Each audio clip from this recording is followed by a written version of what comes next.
اعوذ باللہ من الشیطان الرجیم بسم اللہ الرحمن الرحیم رب اشرح لی صدری ویسر لی امری واحلل عقدۃ من لسانی یفقہوا قولی واجعل لی وزیرا من اہلی آمین یا رب العالمین۔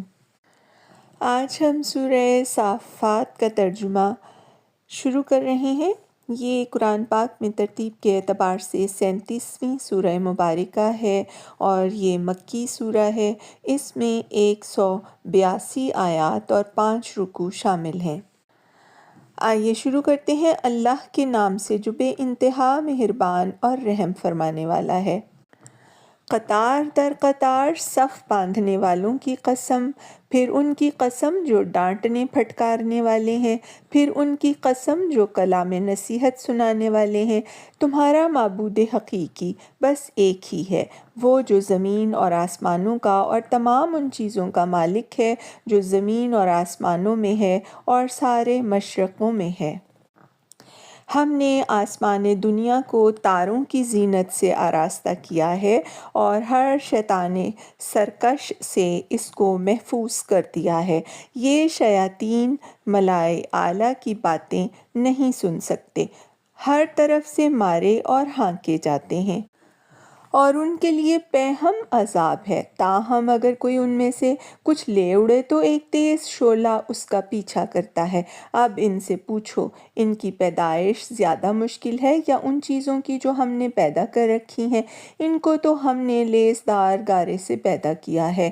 تم حیران ہو اور یہ اس کا مذاق اڑا رہے ہیں۔ سمجھایا جاتا ہے تو سمجھ کر نہیں دیتے، کوئی نشانی دیکھتے ہیں تو اسے ٹھٹھوں میں اڑاتے ہیں اور کہتے ہیں یہ تو صریح جادو ہے۔ بھلا کہیں ایسا ہو سکتا ہے کہ جب ہم مر چکے ہوں اور مٹی بن جائیں اور ہڈیوں کا پنجر رہ جائیں، اس وقت ہم پھر زندہ کر کے اٹھا کھڑے کیے جائیں گے؟ اور کیا ہمارے اگلے وقتوں کے آباء و اجداد بھی اٹھائے جائیں گے؟ ان سے کہو ہاں، اور تم بے بس ہو۔ بس ایک ہی جھڑکی ہوگی اور یکا یک یہ اپنی آنکھوں سے دیکھ رہے ہوں گے۔ اس وقت یہ کہیں گے ہائے ہماری کم بختی، یہ تو یوم الجزا ہے، یہ وہی فیصلے کا دن ہے جسے تم جھٹلایا کرتے تھے۔ گھیر لاؤ سب ظالموں اور ان کے ساتھیوں اور ان معبودوں کو جن کو وہ خدا کو چھوڑ کر بندگی کیا کرتے تھے، پھر ان سب کو جہنم کا راستہ دکھاؤ اور ذرا انہیں ٹھہراؤ، ان سے کچھ پوچھنا ہے۔